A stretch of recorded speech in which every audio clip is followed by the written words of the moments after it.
RDC yo mpenza soki nzambe te nde toza wapi omona bafonctionnaire bazosala salaire eza ya malonga te me na bandako baboti eza sikobika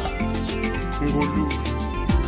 ya wiwi tosengi ngolu efuluka lisusu na mboko oyo ngolu papa tosengi ngolu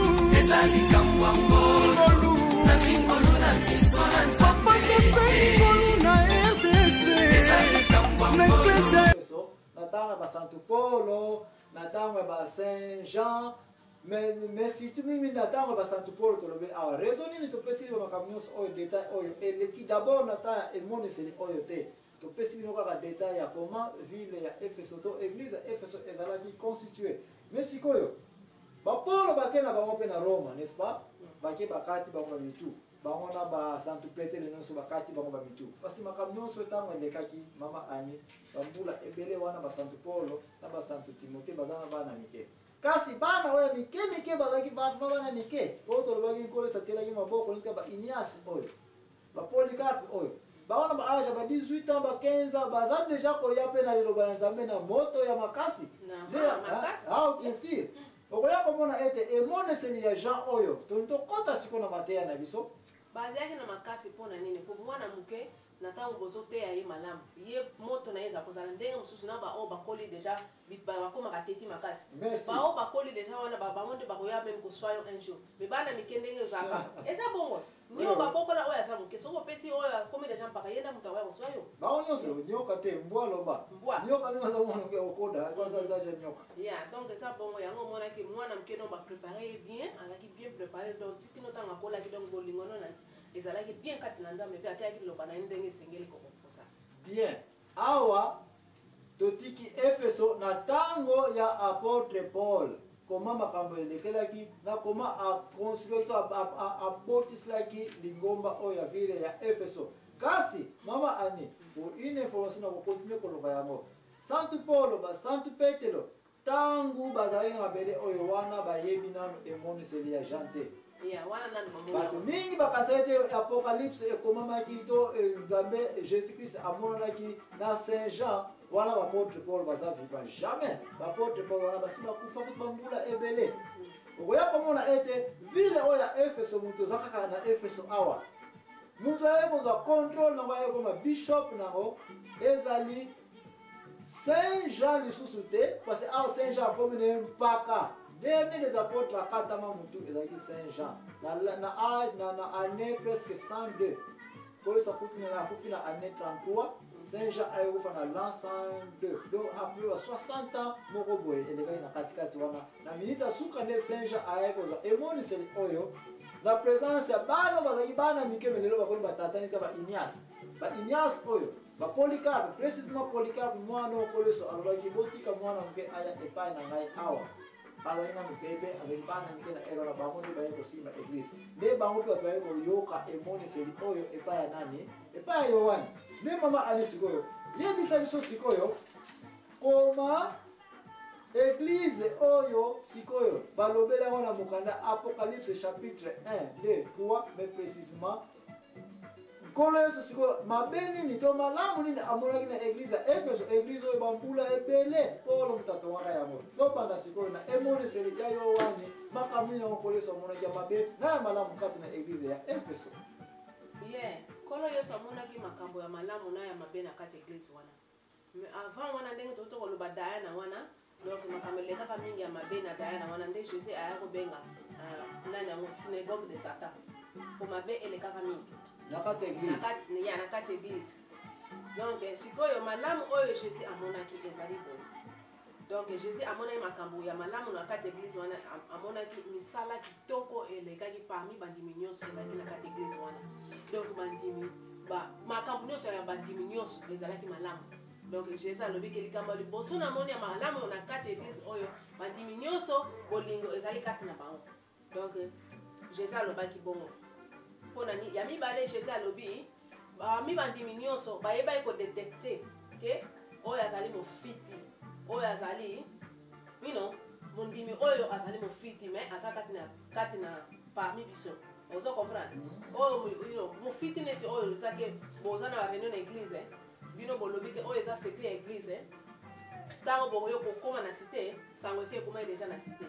ozo comprendre mais fille te aza kati na kati église wana asi apesaki déjà sango ya inoke rene tozalaki na église bapapa tolobi boyeboyeboye mais sango esi ebimai déjà na libanda nde jésus aya koloba église na église oyo bato ya bafiti mpe bazali na kati église nde jésus aya komona ngo et puis ya likambo misato alobaki persévérance ezalaki kati na église wana donc bazalaki na molende moko ya makasi parmi bango na bango na kati église nde jésus aya koloba bongo et puis zéro tolérance mpe ezalaki kati na église wana na bandimi nyonso donc bapéché bandimaki ata péché te oyo ozake oyo na kati église oyo ezake ekobo ezosalama balingaki te kosala mabe balingaki te nde omoniki parti na église na biso omona frère sœur azolata kola bango biloko wana balingaki yango te donc eza kosalama te olati nino bamoni oyo pene olati mpena na ndenge mpe bamoni ozolata te mpo okende koexcite paster azoteyaka na liboso yo makolo nyonso libanda mpona nde olati mini bongo eza koleka te na baeglise wana donc wana elekaki kati na église epuis ya jésus ayaki soki koloba ke bayebaki mpe misala ya Nicodème soki yo koexplike biso misala yango soki wana ezalaki mpe na kati. Merci mama Annie na banza okomi na section ya oyo biso bamindimi foto yeba yete eloko mutu moko aza parfait na mabele oyo azali te kasi foto ozalaka mpe na molimo neti ya nkolo nyonso azali kokapola ngo na biso mpona kozala mpe na esprit ya appréciation awa oza komona ete jésus christ aza dabord koapprécie église ya nini ya efeso estce ndeko na ngai papa paster place ozali oappréciaka mpe malamu ya bato na église ke mama wana misala tel ye mutu asalaka yango tika mpe napesi ata mwa cadeau ou bien mpe tosalisa mwa fete mo ezali ke tokopesa mpe basouvenir na église ya kosunga ye mpe to mwa sine moko mwa geste appréciation baaward babenga yango na anglais n'est-ce pas bamérite mpe ezalaka basolo so bake na guerre bazongi bango nyonso baza mérite ya koganye nini bitumba bakei kosala awa nkolo seloko liboso aza koaprecie église ya efeso te ya solo mama andenge olobeke bazalaki na misala ya kitoko lobaka ke batole église oyo ekomi kotoboka tozala biso toremplace yango na église efeso bato komona bakoya nango nyonso bakoya nango biso sikoyo biso na ntango na biso frère nakato maloba te mpo na nini bato bakoki kosala yango mais eloko bato bazofrene bato eza bapaster bango moko bapaster bango moko oza na posa osala yango mais na ntango omoni comportement ya paster eza malamu te même bapaster basali anonce yango banoseki boya na biloko boye okopréféré otia biloko yango otia yango epolana na ndako oke oyela bango yango po appréciation eza te bible lobi te église ya efeso malamu nango mpe mosusu bayebaki kodetecte bafiti kati na église nayebi te soki nano mona te ser na ngai ke ser oyo alinga bala na ye bongo makambo eyebani na église bongo bato bakomika makolo na nsima mobale wana po bakende kotia bakale bakobatakisa makambo nyonso na église ya efeso wana balingaka ye te makambo oyo ebandakala église ya efeso baboyaki misala wana soki bamoni ke mama tel alinga bala frère tel ser tel bakoya koapuye kutu po malamu esalini esalema zéro tolérance bapéché ndenge olobi na yo bazalaki kotata te papa paster azalaki na molende parce erona ignace saint ignace mutu azalaki pasteur kati na église oyo bishop kati na église ya efeso bazalaki kotolere mabe ata moke kute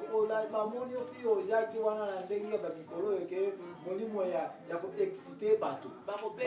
bakopemisa yo bakotelemisa yo bakoyebisa yo mabe kasi oyo nyonso mama ani na banza tosili kolobela malamu oyo nkoliso apprécie na église ya efeso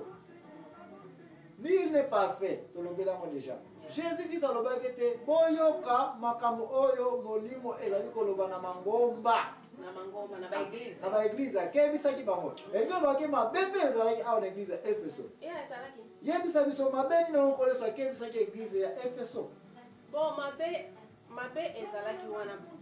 eyelaki ndenge nini neti malamu nyonso totangeli bino oyo bazalaki nango